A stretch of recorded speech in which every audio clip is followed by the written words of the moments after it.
Mesdames, Mesdemoiselles et Messieurs, bonjour. Je suis heureuse de vous retrouver. Nous saluons cette semaine particulièrement les braves femmes du secteur du vivrier de notre sublime Côte d'Ivoire. Aujourd'hui, nous avons rendez-vous avec l'une d'entre elles. Elle a un marché, elle est également productrice. Vous voulez la découvrir? Ne décrochez surtout pas. On y va en image. Madame Kwa Nathalie est présidente de marché, mais également productrice de vivriers.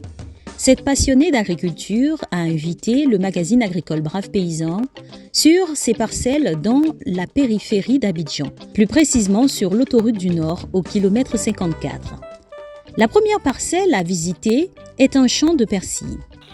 Quand on dit SCOFEMSI, c'est Société coopérative des femmes du marché de la cité-ci. Faya. Donc, on fait nos productions, c'est une coopérative, on fait nos productions sur l'autoroute du Nord, aux 54 km. On produit persil, on produit banane, tout ce qui est vivrier. Tout ce qui est vivrier. En tout cas, c'est pour être des femmes qui travaillent pour avoir aussi quelque chose à manger. Parce que dans la coopérative, il y a d'autres femmes qui ont perdu leur mari, qui n'ont personne pour les aider. Quand on dit femmes d'Abidjan, les gens pensent que c'est tout le monde qui sont dans les bureaux. Nous ne sommes pas dans les bureaux. On cherche un peu, on ne demande pas. On ne demande pas à nos maris, on ne demande pas à nos frères. On sait que quand tu vas au champ, tu gagnes. Le choix du persil comme culture parce que cette plante regorge d'énormes propriétés selon elle. Le persil soigne beaucoup de choses. Ça soigne les reins, ça soigne aussi l'hypertension, ça soigne aussi, d'après les médecins, je ne suis pas médecin, mais c'est ce qu'on nous a dit, que je suis en train de dire. Ça fait beaucoup de choses et puis ça sent bon. Parce que nous, on fait les choses bio, on ne met pas anglais. C'est pour cela, vous voyez, c'est pas long, c'est pas chose, mais c'est bien. Parce qu'on traite bien. On enlève les herbes dedans. En tout cas, on fait bien. Une culture qu'elle souhaite intensifier avec des soutiens bien évidemment. Pour faire persil, c'est pas facile. Donc, c'est les choses que les gens ont besoin. On ne peut pas faire persil si ce n'est pas dans le bas-fond. Parce que persil a besoin de l'eau. Persil a besoin de l'eau. Ici, là, comme ça, là. Ici, là, comme ça, juste là-bas, là, on a fait un persil, mais arrivé à un certain moment, il n'y a pas l'eau. L'eau est venue gâter l'autre côté. Donc, ce n'est pas facile. Et puis, la boîte coûte cher. La boîte coûte cher. Deux fois même, sur le marché, on ne voit même pas persil. Maintenant, si on ne vient pas au champ pour faire persil, les gens ne peuvent pas avoir facilement. Parce que c'est quelque chose qui se garde vite. On ne peut pas faire ça loin. L'intérieur d'Abidjan, et puis ça va venir trouver, le jour va venir trouver. Ça quitte tout ce qui est produit frais là, ça quitte aux alentours d'Abidjan ici. Donc on demande pour que l'État puisse nous aider, nous qui produisons en tout cas à côté aux environs d'Abidjan là. Nous voulons que l'État nous aide. L'État nous aide vraiment à s'aimer beaucoup. Parce que boîte de persil là est trop cher, ça va dans les 4 000 et puis c'est les petites boîtes là. Nous comme ça là. Comme on fait bio là, c'est caca de poulet on prend. Mais caca de poulet maintenant là, on ne trouve même pas. Parce que tout le monde veut faire bio. Donc vraiment, c'est ça qui nous fatigue. Nous voulons que les gens, l'État nous aide à produire mieux, plus beaucoup, un système de l'eau. Parce que vraiment, pour avoir l'eau ici, quand il n'y a plus comme ça, il y a l'eau qui est partout. Mais quand la pluie s'en va, tu vas arriver ici, tu vas trouver ici qu'il n'y a pas l'eau, même l'eau n'a jamais passé ici. Donc vraiment, c'est ça qui nous fatigue. Malgré l'accès de cette parcelle rendue quelque peu difficile par la montée d'eau de la rivière, Madame Kwa visite régulièrement son champ. Souvent, je viens avec les femmes de la coopérative. Mais moi qui suis la présidente, moi qui aimais la chose, chaque 2 jours dans la semaine, je viens voir le travail, comment le travail était fait. Donc chaque 2 semaines, je viens visiter un peu. Quand je viens, je vois le champ de bananes, le champ de manioc, le champ de persil, le champ de gombo, aubergine. Mais chaque chose a sa période. Konaté Ibrahim est le gérant de cette parcelle. Il nous relate les différentes difficultés de son travail. Vraiment, ces femmes, elles sont à encourager, elles sont braves. Mais seulement que les difficultés que nous rencontrons dans le travail, ce n'est pas facile. Par manque de moyens, nous n'avons pas de pompe pour irriguer. On était obligé de creuser des puits pour arroser. Maintenant, vraiment, la main-d'œuvre n'est pas au rendez-vous. On force, on fait. Maintenant, je vois qu'avec un soutien, elles peuvent produire mieux. Vous voyez ce qui est là. Pour faire une butte de persil aujourd'hui, on vous prend 400 francs. C'est pas facile. Avec les boîtes de persil qui coûtent sincèrement cher, 4000 et autres, c'est pas les petites boîtes vraiment, on peut même, c'est pas facile. Donc elles ont besoin de soutien, d'accompagnement. Quand on regarde la difficulté dans le travail, on se rend compte que vraiment c'est pas rentable. Mais elles ne relâchent pas. Elles se disent que bon, faut toujours persévérer. Mes mamans là, elles ont besoin de formation, surtout pour la vente en ligne. Les réseaux sociaux, Facebook, pour faciliter un peu le commerce. Parce qu'on voit que dans d'autres systèmes, ça se fait. Mais comme elles n'ont pas été à l'école, elles doivent être accompagnées, encadrées pour mieux faire la vente des produits. Madame Kwa dispose de 2,5 hectares de manioc. On travaille, c'est comme ça, on travaille. Vous voyez sur moi. C'est comme ça. Tu n'as pas fait ça là, tu ne peux pas manger. C'est ce que Dieu a dit. Il faut qu'on travaille. Cette brave paysanne nous a également fait visiter son champ de bananes. On a un champ de bananes qui fait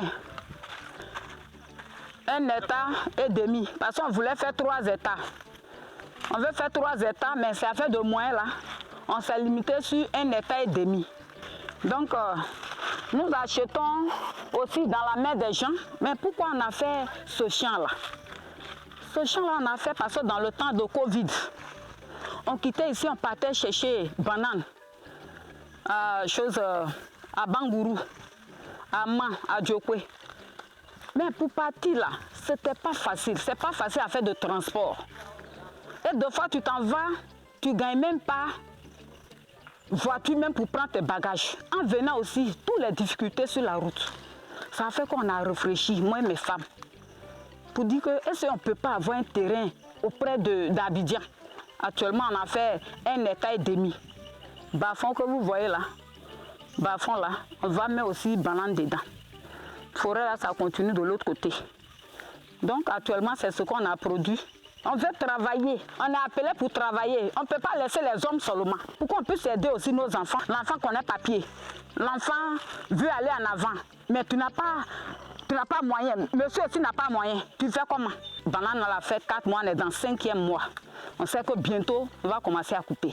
Très ambitieuse, elle souhaite s'essayer à la transformation de ses différentes productions. La transformation qui est dans manioc là, ça dépasse même 10. Actuellement, c'est Atiké, Placali, et puis chose déshydratée de manioc.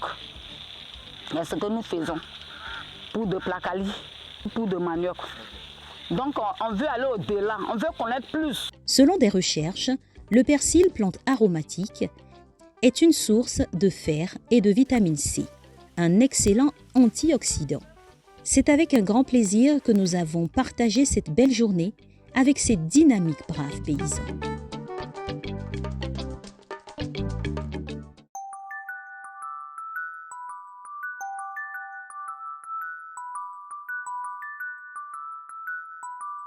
Alors, le CDT, c'est une structure sous la tutelle du ministère du Commerce, de l'Industrie et de la promotion des PME. Les missions sont de 3 ordres. La première chose, le CDT est chargé de renforcer les capacités technologiques de la Côte d'Ivoire à travers le transfert de technologies.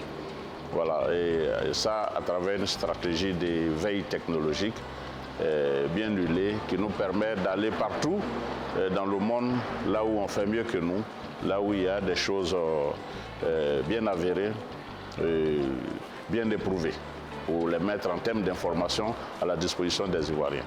La deuxième mission, c'est la mission de vulgarisation, de diffusion, de valorisation surtout, de tous les produits de la recherche faite en Côte d'Ivoire par les différents instituts, à commencer par IDT qui est l'Institut de recherche et voilà, spécialisés dans le domaine de la technologie, et aussi de toutes les universités qui consacrent du temps à la recherche technologique en Côte d'Ivoire. Donc nous sommes chargés de valoriser le fruit de leur recherche, tous les prototypes qu'ils font, toutes les formules qu'ils ont, les valoriser donc à travers des activités de promotion.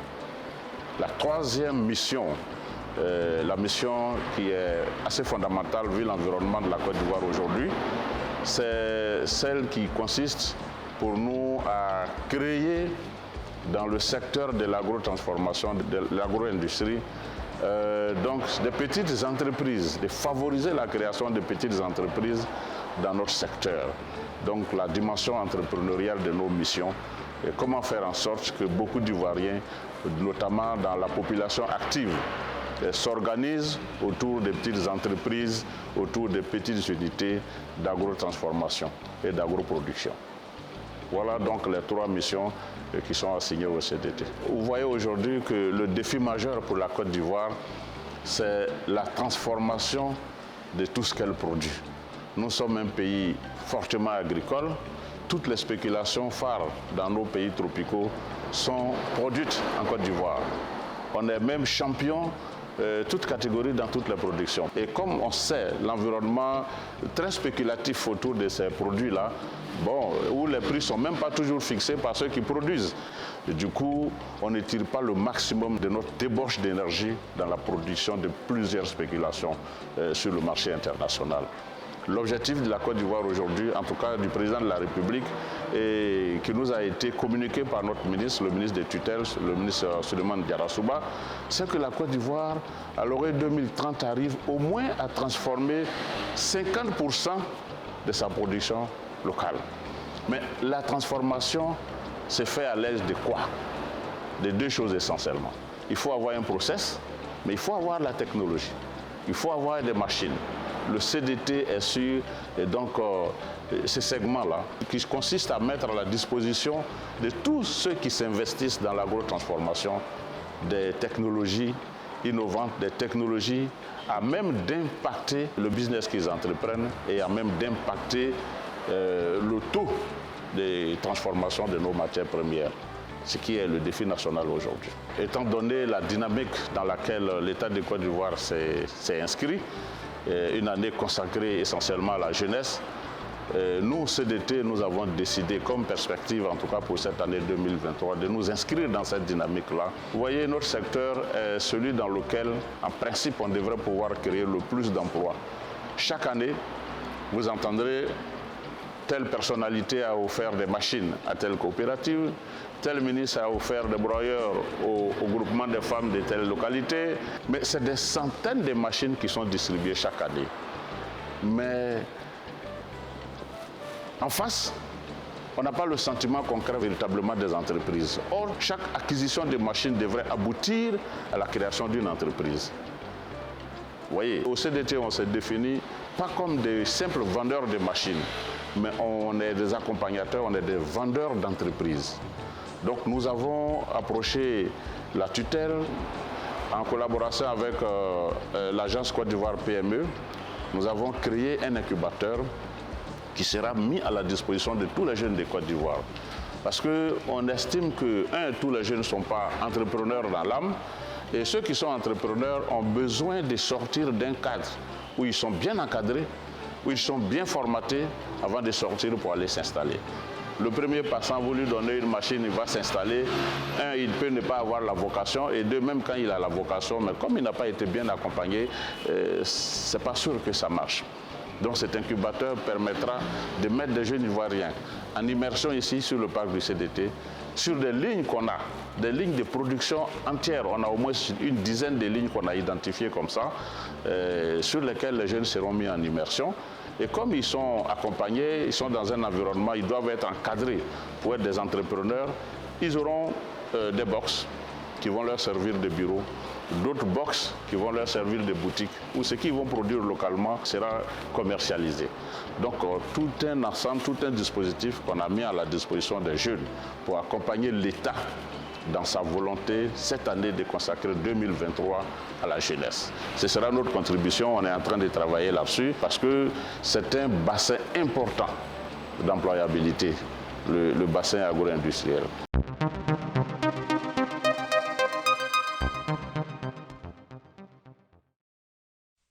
Le manioc est un tubercule originaire d'Amérique du Sud qui est aussi présent dans la cuisine africaine. De par sa richesse en glucides, en amidon et en fibres alimentaires, le manioc représente un réel avantage pour la santé. Il est à la fois très digeste, rassasiant et un effet régulateur sur le transit intestinal. En Côte d'Ivoire, le manioc est produit dans tout le pays, mais principalement dans le sud, l'ouest et le centre. La production annuelle atteint les 2,41 millions de tonnes, selon des études avec un rendement moyen de 6,5 tonnes par hectare. Le manioc contribue à l'alimentation humaine et animale. Il est aussi utilisé dans les industries textiles, papier, etc. En apparence, sa culture semble très facile, mais selon des experts, pour bien réussir sa production, cela nécessite une formation. Plusieurs personnes désireuses de s'adonner à la culture du manioc ont participé à une formation théorique et pratique la semaine dernière à Bingerville. C'est concernant l'itinéraire technique du manioc, le choix du matériel végétal, comment se procurer les boutures de manioc et le choix du terrain, et puis comment cultiver le manioc. Parce qu'aujourd'hui, quand on va dans certaines parcelles, dans des villages, le manioc n'est pas planté selon les normes. Voilà, donc il fallait outiller les gens sur ce sujet-là. Pour le promoteur de cette formation, le nombre de personnes et l'engouement autour de cette formation témoignent de la volonté des Ivoiriens à s'intéresser à l'agriculture. Nous savons tous qu'aujourd'hui le marché est très, très cher et le manioc est consommé par les Ivoiriens. Pour avoir un champ qui peut produire, 20 à 30 tonnes à l'hectare, il faut donc avoir toutes les techniques requises pour ce champ. C'est la raison pour laquelle nous avons institué cette formation aujourd'hui. Donc des personnes sont quittées à Mans, à San Pedro et dans toutes les communes d'Abidjan afin de pouvoir suivre cette formation sur le manioc. Des participants nous partagent leur avis sur cette formation. Il faut diversifier ses économies. Il faut aussi avoir différentes branches d'approvisionnement, c'est-à-dire différentes branches de rentrée d'argent. Il ne faut pas toujours te focaliser, aller chercher l'argent dans les bureaux. Il faut aussi aider les jeunes aujourd'hui qui disent toujours qu'ils ont des diplômes partout, tout le monde a des diplômes, mais personne n'arrive à les embaucher. Il faut retourner à la terre comme on le dit. La terre ne trahit jamais son homme. C'est cette raison pour laquelle aujourd'hui moi je suis venu ici. J'ai été très satisfaite. On dit que mon peuple périt par manque de connaissances. Il y a beaucoup de choses que j'ignorais. Mais avec la formation, j'ai appris beaucoup de choses. Et comme on dit, la terre ne trahit jamais, la terre nourrit toujours. Avec le plan de manioc à cette formation, vraiment, je suis émerveillée. Non, je n'ai pas encore de champ, je suis en cours d'acquisition. Voilà. Donc c'est dans ce même cadre-là que j'ai rencontré la coopérative JVC, dans le but de pouvoir mieux m'informer et m'affilier effectivement à une structure qui s'y connaît, qui puisse m'accompagner dans les cultures.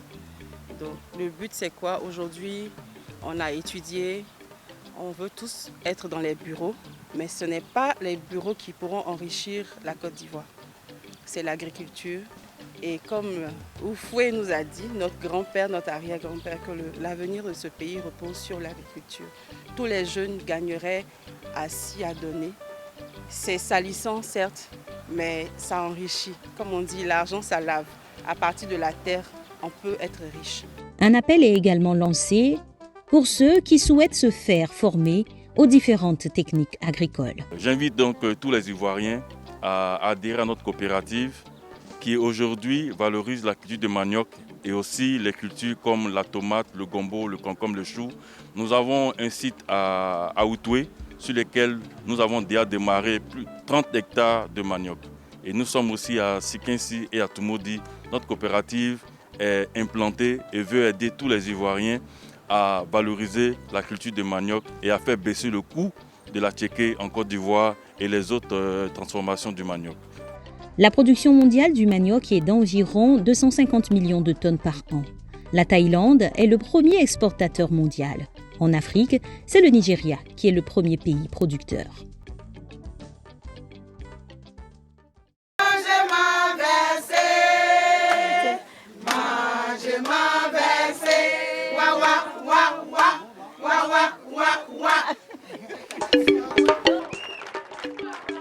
En marge de la célébration officielle de la Fête du Travail le 1er mai 2023, le ministère du Commerce, de l'Industrie et de la Promotion des PME, à travers le Conseil national de lutte contre la vie chère, CNLVC, a mis à l'honneur les femmes du secteur du vivrier.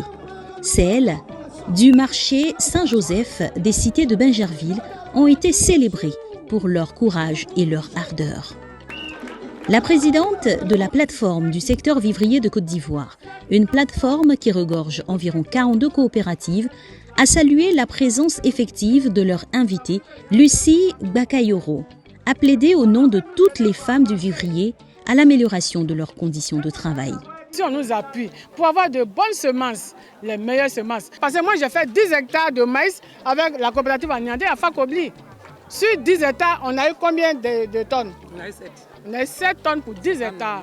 Donc il faut que les gens nous aident, qu'ils nous appuient, mais avec de bonnes semences pour qu'on puisse sortir de la pauvreté. Nous sommes en train de travailler pour que les produits deviennent moins chers, pour que la vie devienne moins chère en Côte d'Ivoire. Mais il faut que le Dr Ba vienne pour voir les efforts que nous faisons pour atteindre cet objectif-là. Et qu'elle a vu, elle peut porter notre voix un peu plus haut pour que les gens nous écoutent, qu'on nous appuie et qu'on puisse avancer pour avoir les produits vraiment à coup bas. Au nom du ministre Souleymane Diarra-Souba, la secrétaire exécutive du CNLVC, Dr Rani Didis Bakone, a salué les efforts de toutes ces braves femmes qui se battent au quotidien pour approvisionner régulièrement les marchés ivoiriens. Elles nous ont fait l'honneur de nous inviter à célébrer cette fête du travail sur le terrain, dans le travail. Et c'est un plaisir pour nous de venir célébrer avec elles le travail dont elles font preuve au quotidien pour permettre aux populations d'avoir accès à des produits de qualité, vivriers, de grande consommation à des prix abordables. Elle a réitéré aux commerçantes du vivrier la volonté du gouvernement de toujours les soutenir et d'améliorer les conditions de leur travail. C'est des femmes engagées et ce sont des femmes qui sont au travail et qui n'attendent pas que toutes les conditions soient réunies pour se mettre au travail. Et elles font ce travail de manière juste.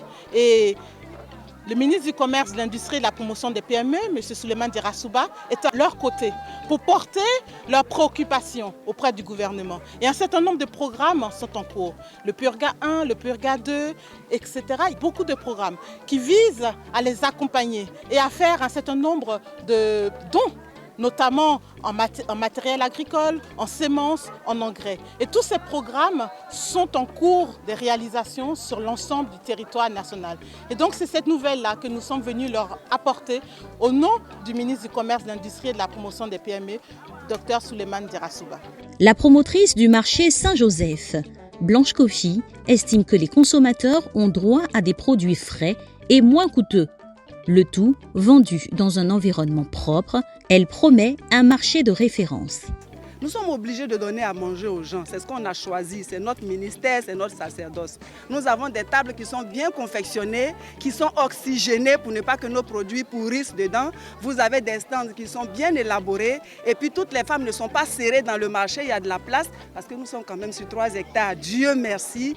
Et avec l'aide de monsieur le maire, nous arrivons quand même à permettre à nos femmes de travailler. Nous, avec nos petits moyens, on essaie d'être aux côtés de nos mamans pour qu'elles avancent.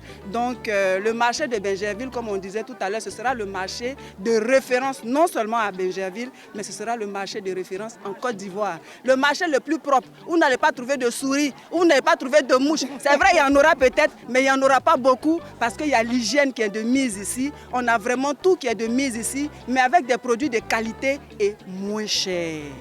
Après la visite guidée, l'invité et ses hôtes ont esquissé quelques pas de danse. C'est dans une belle ambiance qu'a pris fin cette cérémonie.